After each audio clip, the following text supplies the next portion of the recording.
En 1969, les États-Unis combattent au Vietnam depuis déjà 4 ans. Richard Nixon, élu président le 20 janvier, poursuit cette guerre de plus en plus impopulaire. Cette année 69, nous allons la raconter à travers le regard de Dan Love, un jeune soldat américain. Comme tant de photographes amateurs, il a établi, sans le savoir, une chronique de son temps. En partant des 200 clichés qu'il rapportait du Vietnam, nous avons reconstitué son parcours et ses pensées.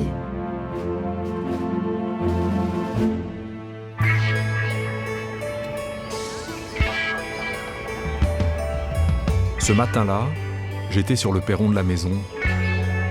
Mon père m'a appelé « Dan ». Quand il a pris la photo, je n'avais pas vraiment envie de sourire. Le lendemain, je partais au Vietnam. Ma mère pleurait dans la cuisine. Je suis monté dans ma chambre. Seul devant la glace, j'appuie sur le déclencheur. Cette guerre n'est pas la mienne. J'ai tiré le mauvais numéro.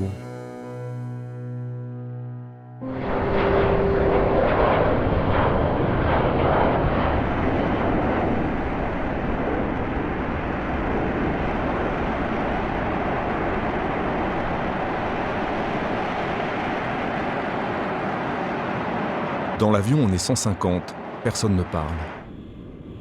Je repense à mon départ. Mon père se voulait rassurant. En tant que mécanicien, tu n'iras pas sur le front. Dans 1 an, tu seras de retour, sain et sauf. J'aimerais y croire. L'hôtesse de l'air est plutôt jolie. En 12, je la prends en photo. Elle est de Silver Spring comme moi. On commence à plaisanter, puis elle me dit que son frère est déjà au Vietnam depuis 8 mois. Elle ne sourit plus.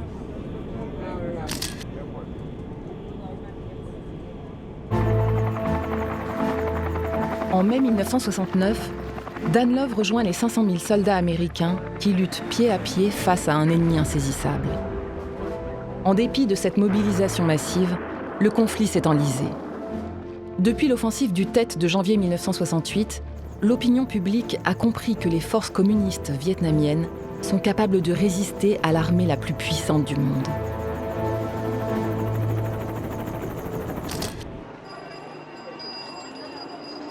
Dans l'objectif, je découvre Saigon. C'est la toute première fois que je sors des États-Unis. Quel choc! Les odeurs et la chaleur me saisissent. Rien ici n'évoque la guerre. Comment imaginer dans cette foule cet ennemi que je suis censé combattre?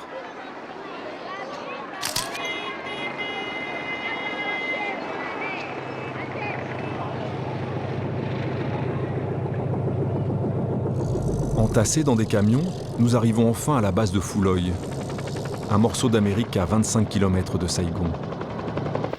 On a du mal à s'en rendre compte, mais le camp est immense.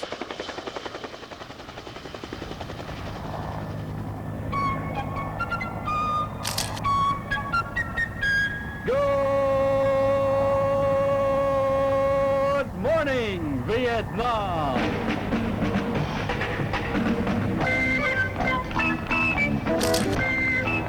Ici, on a tous la trouille, et on a tous 19 ou 20 ans. C'est ça nos seuls points communs. Devant mon objectif, les nouveaux prennent la pause. Dennis vient d'Allentown. Jimmy vient de Californie. Et Sydney de l'Alabama. Bill le tatoué vient du New Jersey. Une vraie tête brûlée.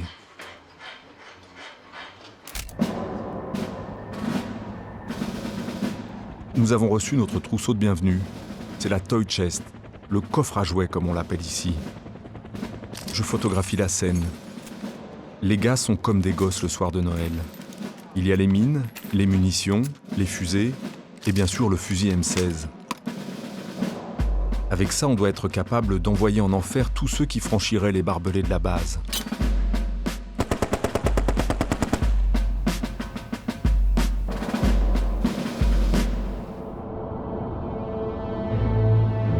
Face à la stratégie de guérilla des forces communistes, l'Amérique est impuissante. Au printemps 1969, la bataille d'Hamburger Hill se solde par un carnage, un échec de plus pour l'armée américaine. Le 8 juin, le président Nixon annonce une nouvelle stratégie, la vietnamisation du conflit. Ce renforcement des effectifs de l'armée sud-vietnamienne doit permettre le retrait progressif des troupes américaines.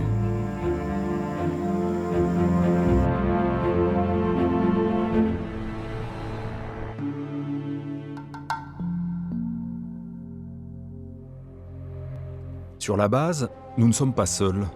Des dizaines de Vietnamiens vivent avec nous. C'est un drôle de truc. On les appelle Papa San ou Mama San. Elle, c'est Vic, notre femme de ménage. Elle est furieuse. Elle ne veut pas croire que je m'appelle Love. Elle pense que je me fous d'elle. C'est vrai qu'ici, la plupart des gars sont plutôt obsédés.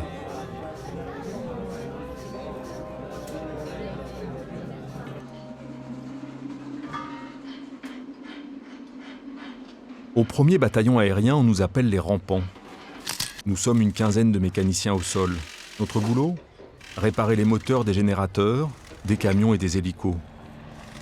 À notre arrivée, le capitaine nous a dit qu'on était le nerf de la guerre, que notre supériorité technique nous permettrait d'écraser les Viettes et de terrasser le communisme. Un vrai pacifiste.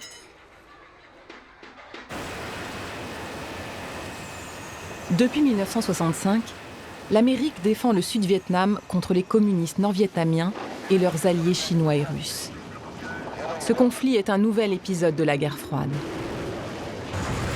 Si pendant la guerre d'Indochine, les Français se battaient pour leur empire colonial, les Américains, eux, combattent une idéologie.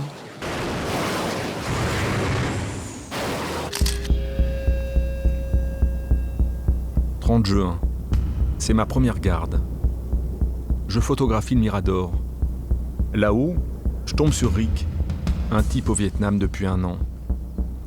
Il me dit « Bienvenue dans la réalité, mec. Ta vie, c'est ça maintenant, te planquer et descendre des types que tu connais même pas. » Rick me raconte qu'ici, l'année dernière, au moment de l'offensive du Tet, un jeune soldat est mort pendant une garde de nuit.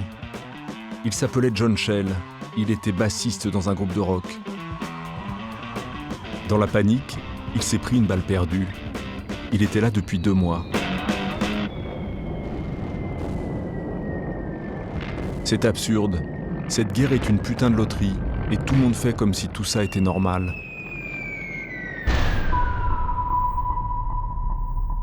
« 21 juillet 1969. Je prends une photo de John devant la télé. Drôle de situation. Nous sommes au fin fond du Vietnam en train de regarder un Américain qui marche sur la Lune. Je pense à mes parents et à mes copains là-bas qui, comme moi, vont planer toute la nuit. Ce soir, on est des millions à oublier la guerre.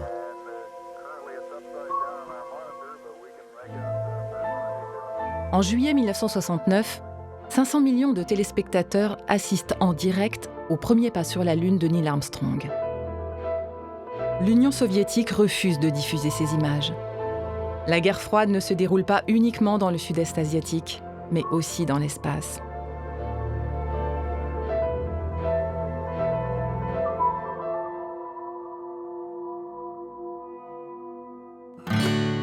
J'ai reçu une lettre de mon pote Dennis avec une photo de toute la bande.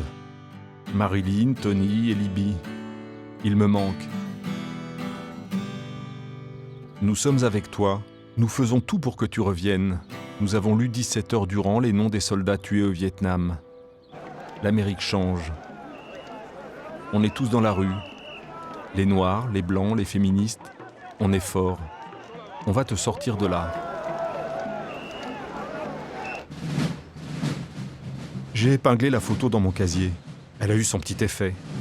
Lors d'une inspection, le capitaine est tombé dessus. Il a hurlé « Love !»« Oui, chef. Qu'est-ce que c'est que cette bouffonnerie ?»« Rien, chef. C'est pas un épi qui me fait un doigt d'honneur, Love ?»« Non, chef. »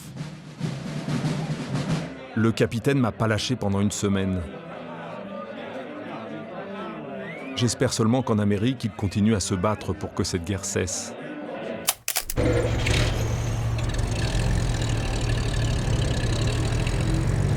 8 août. Aujourd'hui, on a une mission de transport. Terry est au volant et moi, comme d'habitude, je fais des photos. On part pour Long Binh. J'aime pas ça, les déplacements. Le mois dernier, un convoi est tombé dans une embuscade. Il y a eu 4 morts.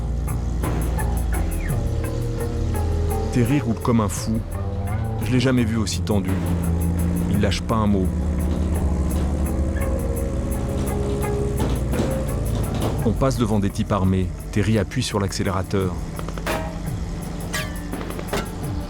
Faut foncer. Si tu ralentis, t'es mort.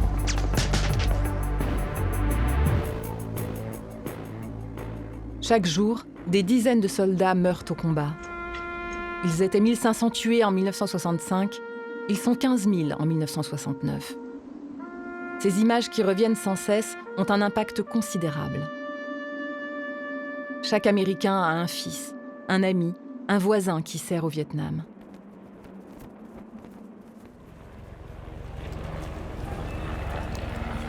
Le dimanche, on bosse pas. Certains écrivent à leurs parents, d'autres se tournent les pouces. Moi, je dessine. J'ai même pas vu que Terry me prenait en photo. Quand j'ai un crayon à la main, j'oublie toute cette merde. Dans l'équipe des mécanos, on ne m'appelle plus Dan Love, mais Peace and Love. Hier, le capitaine m'a coincé. Il n'a pas trop aimé le graffiti sur mon casque.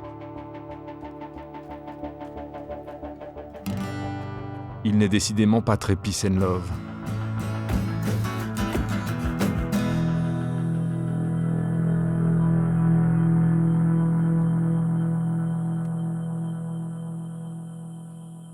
« 30 août. C'est à nouveau mon tour de garde. Nous sommes là en binôme avec Jimmy, lui dans le bunker et moi dans la tour, à guetter les barbelés. Personne ne veut être le mec qui a laissé tomber ses camarades. Ça te force à rester éveillé. C'est l'aube. Bientôt la relève. D'un coup, je vois une boule de feu qui vient des arbres. Jimmy est encore défoncé. Il n'arrête pas de répéter en hurlant « J'y crois pas, ces bâtards nous tirent dessus !» On plonge derrière les sacs de sable et on vérifie que le M60 est prêt à tirer. Je sens mon cœur taper dans tout mon corps. Derrière nous, l'artillerie canarde les positions des Viettes. Ça dure plus d'1 heure.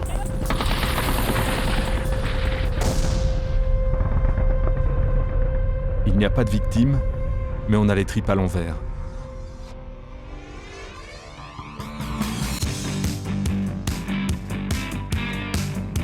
Le soir même, on se plante devant la télé, hagard, sous le choc.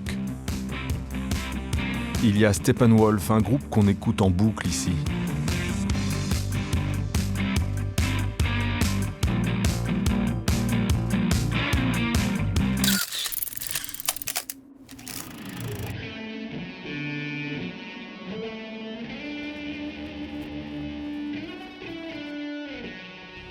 Ça fait déjà 4 mois que je suis au Vietnam.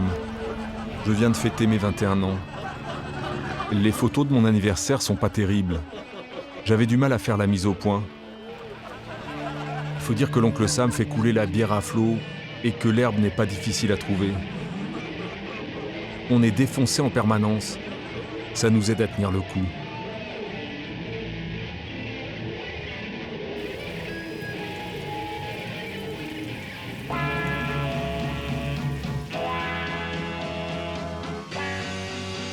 La musique, c'est comme le bordel, c'est bon pour le moral des troupes. C'est en tout cas ce que pense le commandant. Une fois par mois, des groupes de Saigon viennent massacrer des standards de rock. Personne ne danse. Et pour cause, à Fouloy, on est 4000 mecs pour 13 infirmières.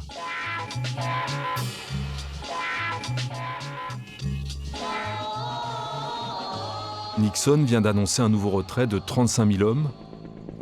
Et moi, je suis toujours là. Le retour progressif des soldats américains ne suffit pas à faire cesser les manifestations. Le 3 novembre 1969, le président Nixon tente de justifier sa politique au Vietnam. A few weeks ago, I saw demonstrators carrying signs reading, lose in Vietnam, bring the boys home. As President of the United States, I would be untrue to my oath of office if I allowed the policy of this nation to be dictated by the minority who hold that point of view and who try to impose it on the nation by mounting demonstrations in the streets.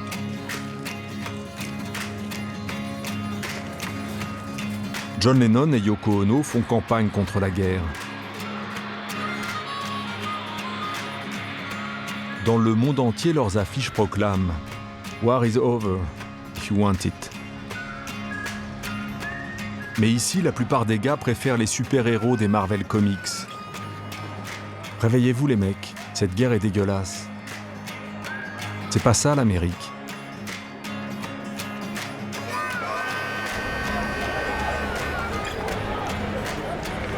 Le 15 novembre, un demi-million d'opposants à la guerre du Vietnam se rassemblent à Washington.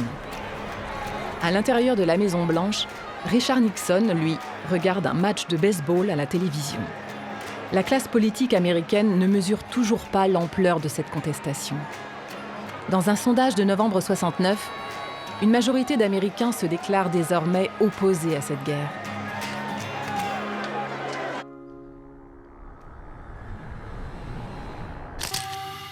Sur la photo, c'est mon nouveau voisin, Kaminsky. Je comprends pas ce type. Il revient du Delta, là où on meurt tous les jours, et pourtant il me dit aimer la guerre. Son casque est décoré d'une killing card. Certains GIs posent ces cartes sur les cadavres des types qu'ils ont butés pour terroriser les Viettes. Des malades. En novembre 1969, l'Amérique est sous le choc. Le magazine Harper's publie une enquête sur un massacre perpétré par des soldats américains dans le hameau de My Lai. La révélation de ce crime de guerre, dissimulé pendant plus d'1 an par l'état-major, va indigner l'opinion publique internationale. Si les États-Unis n'ont pas encore perdu la guerre, ils ont définitivement perdu la bataille des images.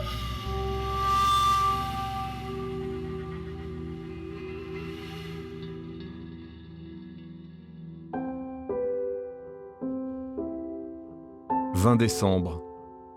J'ai reçu une lettre de ma mère et la photo du sapin de Noël. C'est con, mais je suis ému comme un gamin. Pour Noël, Terry et moi avons été tirés au sort. Nous allons à Da Nang voir le spectacle de Bob Hope. C'est mon premier vol en hélico. En bas, des hommes s'entretuent, mais dans mon objectif, le paysage défile, paisible.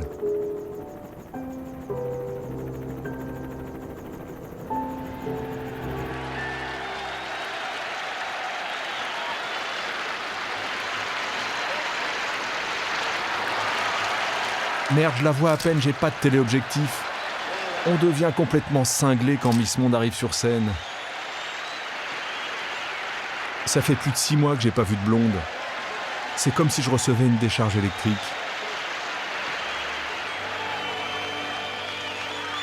How about this? If the world was in this kind of shape, you guys wouldn't be here, right? Durant les 10 années de guerre, l'organisme chargé du divertissement des forces armées monte plus de 5000 représentations. Des stars aussi importantes que Nancy Sinatra, John Wayne ou Sammy Davis Jr. se produisent au Vietnam. Le moral des troupes n'a pas de prix. À côté de moi, un gars devient dingue lorsque Neil Armstrong monte sur scène. Il me tape sur l'épaule et il me dit « Quand tu penses que le type qui a marché sur la Lune est un Américain, tu te dis que cette guerre, on va la gagner. » Rêve toujours, mec.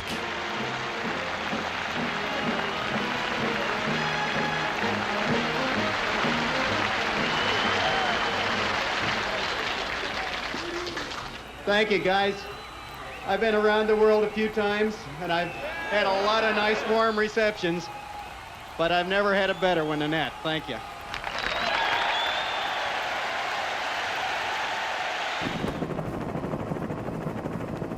Février 1970. Encore 3 mois à tirer pour achever mon Vietnam Tour. Mauvaise nouvelle, je suis muté à Dong Tam dans le Delta. Le paysage est brûlé par le napalm et l'agent orange. Comment les Viettes peuvent-ils survivre à ces saloperies? Camion, hélico, camion, 3 jours de trajet. Dans le convoi, je suis le plus ancien. Ça se voit aux Rangers. Arrivé à la base, alerte. 6 heures en bunker. Je sais tout de suite que je ne suis pas au bon endroit.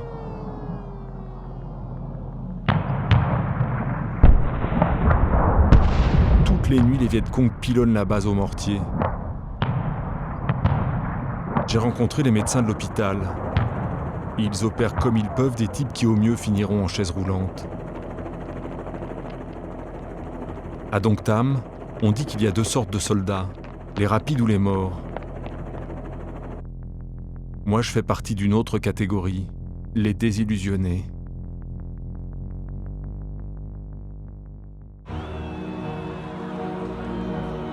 Au printemps 1970, les étudiants américains ne veulent plus croire aux promesses du président Nixon.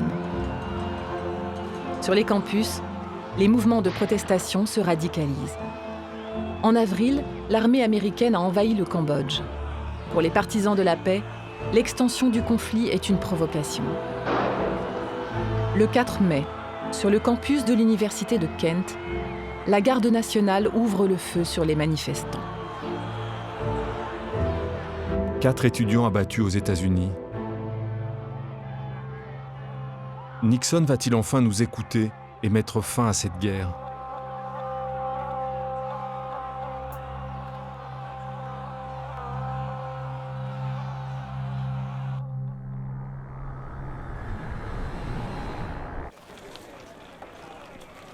J'ai fait la connaissance de Leo Stein, un jeune médecin de Tucson.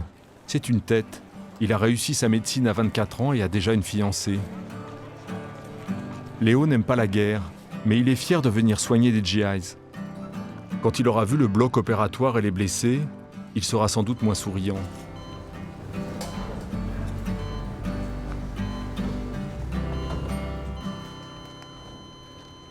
Depuis ce matin, la trouille me tord l'estomac. En enfilant mes Rangers, une carte qui collait à la semelle s'est détachée. C'est une killing card. Mauvais présage. J'ai beau me dire que c'est des conneries, de la superstition, et si c'était mon tour d'y passer?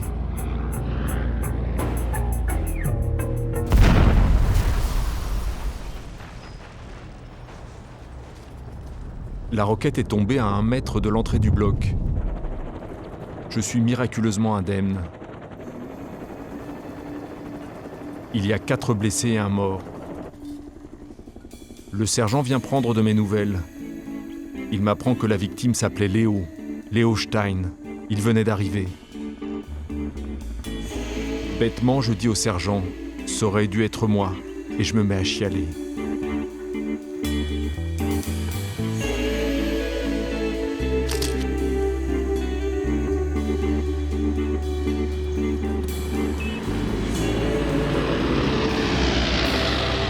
« 30 juin 1970, le jour est enfin arrivé, mais où est le soulagement que j'attendais?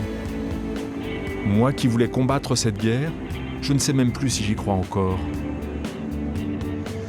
Quand j'arriverai à la maison, ma mère sera là sur le seuil. Dan, mon fils, bien vivant. Bien vivant, j'en suis pas si sûr.